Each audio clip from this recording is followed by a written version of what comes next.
Hey guys, it's 21 Maxwell here, back again with some more TEW with the WWE as we head to Wrestlemania 36. This is our third edition of Smackdown Live, the 3 out of 5 shows, 2 weeks to go after this, as we hype up to hopefully it will be our biggest Wrestlemania yet. We are looking at scheduling about 13-14 matches, possibly even more, the way it's going. But after a pretty good Raw show, it scored an A rating. Can Smackdown Live do the same? We'll kick straight into it because there is 19 segments on the show, 1 week pre-show match, total show taking off just over 3 hours, so hopefully does the business. Let's crack on. So we start off in front of a sold out 16,000 at the LG Arena, still over in the UK, building on the high popularity we've got there. And yeah, it was a pre-show bout that had some subpar wrestling and little heat. A rare win for Carmella as she defeats Allison in 8:26 by pinfall. D plus 52. Kind of evenly matched. Carmella just a little bit lesser in terms of talent. But I think we're going to start giving her a push going forward after WrestleMania. Sienna, we've tried to push her. We gave her a Money in the Bank a year ago. I was actually curious to know when the last time she won. It turns out her last victory was June of last year. It was her only win last year as well. And yeah, she didn't score the pinfall in that match either. So I think she's more going to be an enhancement talent. Being 33, probably the prime of a male athlete in wrestling, but I believe it's maybe, as I say, some of the female athletes are more so coming into the career. They tend to peak a bit earlier and start a lot earlier. So I do feel, as I say, she'll probably hopefully putting people over going forward. We start the main show. Welcome to SmackDown Live, and we start the show greeted by the #1 contender for the World Heavyweight Championship, as of course Seth Rollins.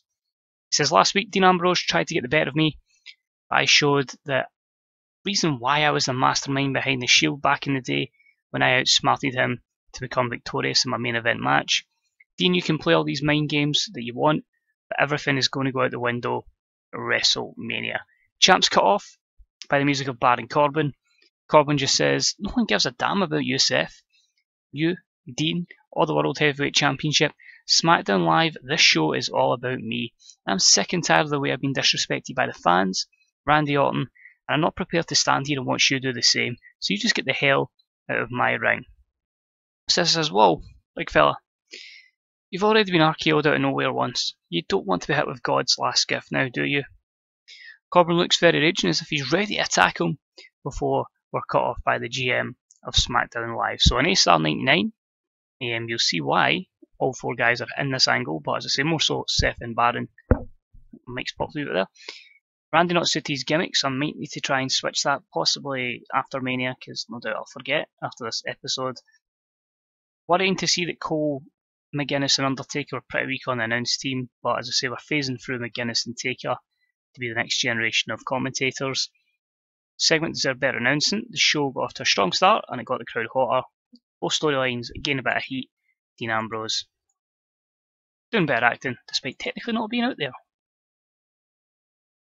But the GM is out, and of course that means it's the best GM in the world at what he does. Chris Jericho.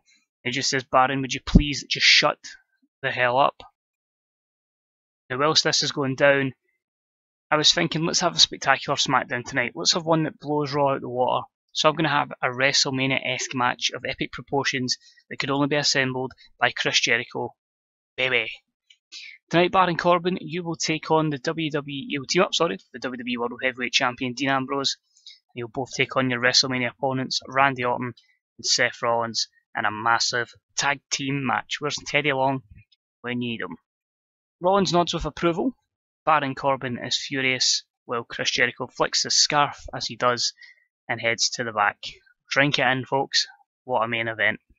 So just a B81 because Jericho's not the most over. It does, as I say, lose a bit of heat to the turn storyline and it got the crowd hotter. But as I say, we'll use Jericho well.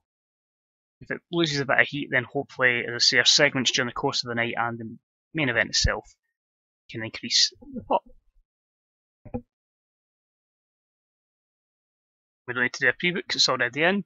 Next up, we had a decent matchup that saw the team of the Singh Brothers and Jinder Mahal defeat Jushin Thunder Liger and the Masters of Wrestling in 9:26 when Surreal Singh defeated Jushin Thunder Liger by pinfall. I'm aware if this happened in real life, then the world would go apeshit. But we need to build up the Singh Brothers. Liger only works the A show. He was here for 205 Live, but doesn't do B shows. So I'm just using him to put people over and have good matches. So P78 is good.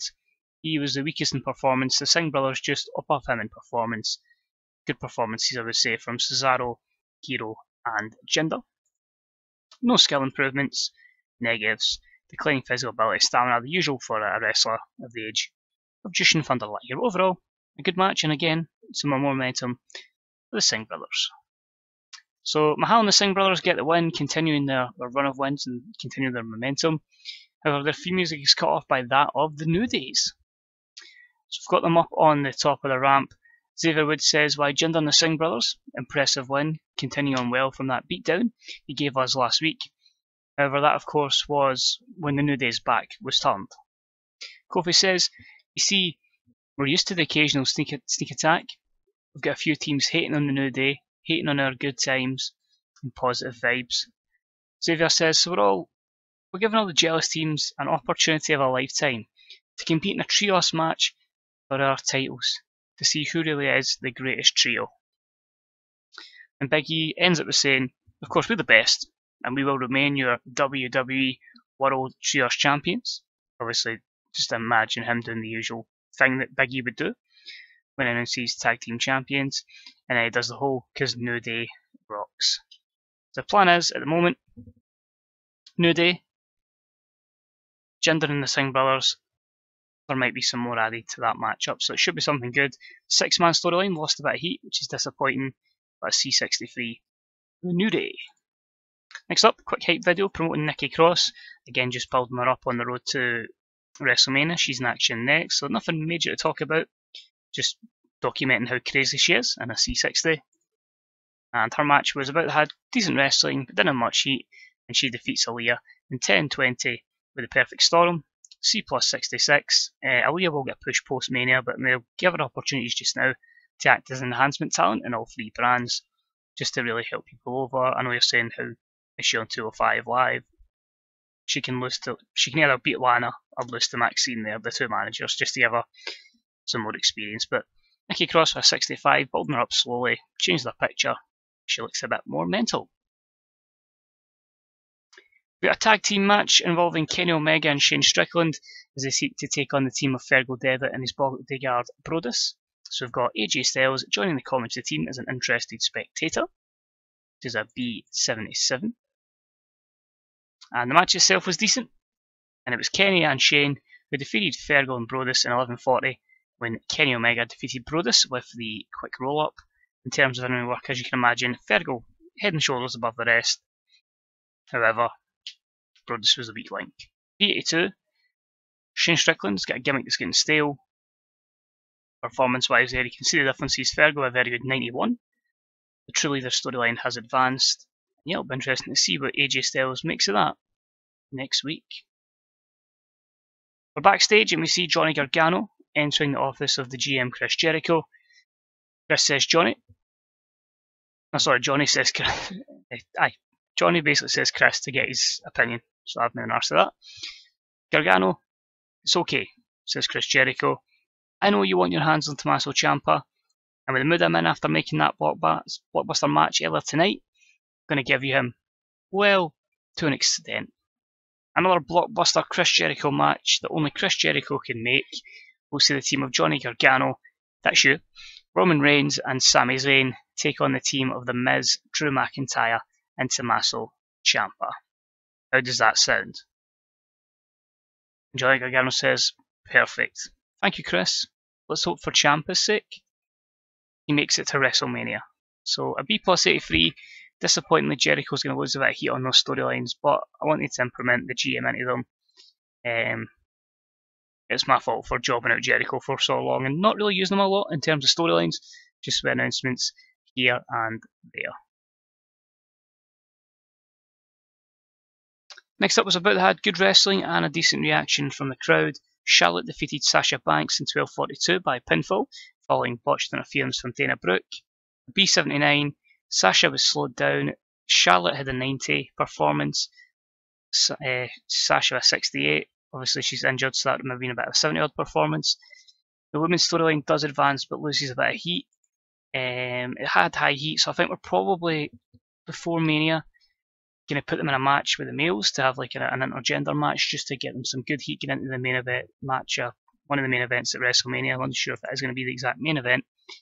Try and push that women's rating as high as possible and give them as much heat behind the storyline. Then a quick match that saw Xavier Woods defeat Jim Uso in 9:34 with a hammerlock DDT, B-72.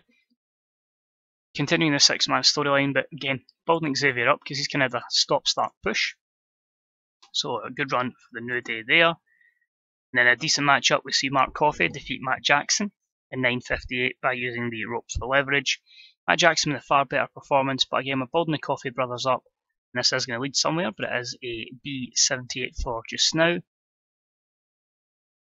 We then see Dana Brooke leaving the arena. She's furious she didn't get her hands on Charlotte Flair earlier. It's back to the drawing board indeed for the Raw Women's Champion. So B-75, and Dana takes the huff and is on the road home. A couple of quick segments there. I don't want to build up every storyline every week, because I say there's still stuff we can cover with the Coffeys and the Young Bucks. There's still other stuff we can cover with Xavier as well. Well, next up we're with Sami Zayn, who's with Renee Young. I just prefer doing the solo promos. I feel like if you had the announcer, it just drops the rating down and just keep Renee employed anyway. But he says, yeah, last week I accidentally messed up the Miz's live interview. I admit that. But come on, I was in the zone. I had a big match, which of course the Miz then went on to cost me. I'm disappointed that it came to that, but I'll never change. I'll always be that happy-go-lucky underdog from the underground. And if the Miz still has a problem with that, then I'll have no hesitation punching him in the mouth and shutting him up once and for all. So Sami being Sami, an A89 promo, the storyline has gained a bit of heat. So let's see how that 6-man tag match will go after a few more promos. Quick one from Drew. He just says, am I nervous about tonight? Hell no. I nearly ended Roman Reigns' career, and I will sure as hell look to do it again. I'll make sure the big dog doesn't make it to WrestleMania. So yeah, a lot of guys just threatening their opponents to make sure they don't get to WrestleMania so they can get an easy night's work that night. An A92 for Drew. Matchup did not deliver as much as it should have. I was hoping that would get into the 90s. I was hoping for a good performance from Tommaso and Johnny to show they can were able to hang up at this level, but maybe they just need a bit more build and a good storyline to get them to that. It was a bout that had great wrestling and good heat, and the team of Tommaso Ciampa, Drew McIntyre and The Miz defeated Johnny Gargano, Roman Reigns and Sami Zayn in 2005 when The Miz defeated Johnny Gargano by pinfall, illegally using the ropes for leverage. Just a B84 here, which does increase the storylines but doesn't gain them heat. I feel it might be because of low storyline heat may have cost this. A couple of good performances in there, most notably a 96 for Roman and a 91 for Drew.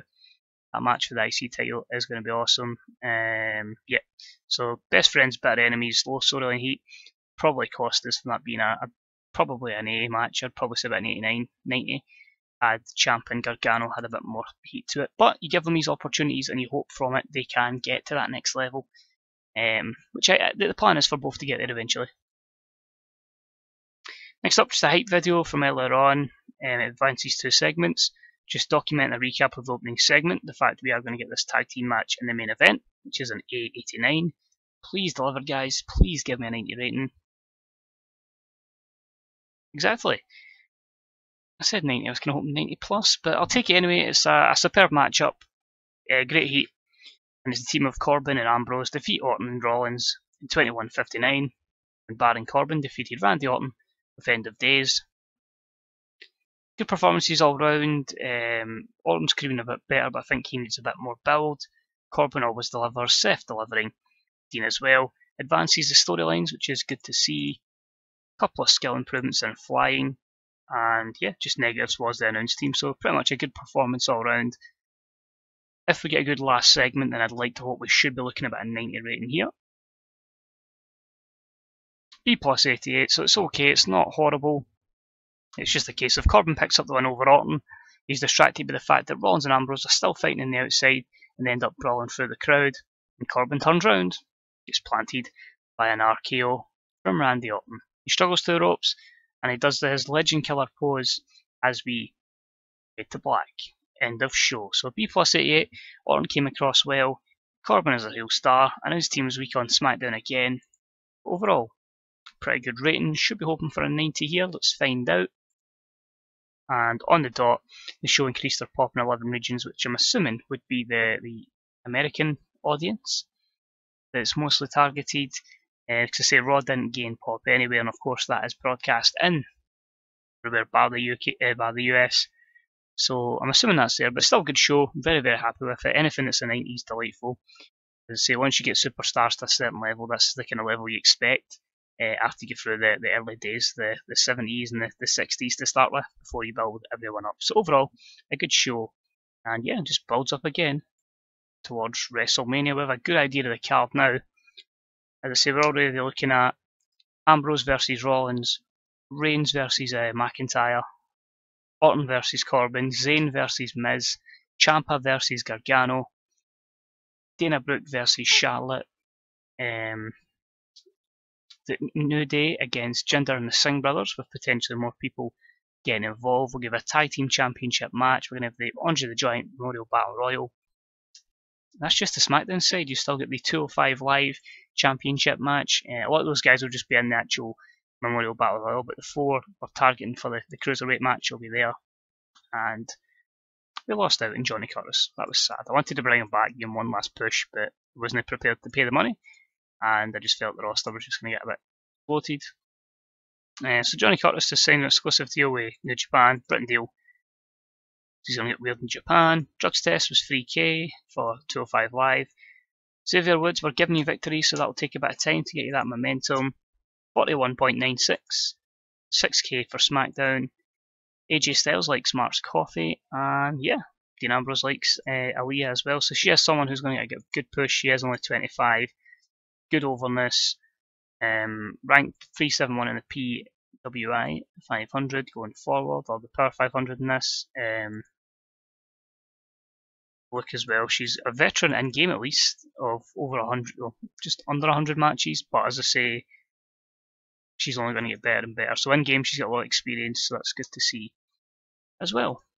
So that's pretty much it for this episode. We are, as I say, another 2 Raws and Smackdowns away from WrestleMania. I'm unsure if I'm going to do like a Saturday night main event the night before, to be confirmed. I may just straight into WrestleMania because it's going to be a massive show. But yeah, I'm looking forward to it, guys. It's always been fun. As always, any likes, comments, subscriptions are deeply appreciated, whether it be on the series, your own series, wrestling in general.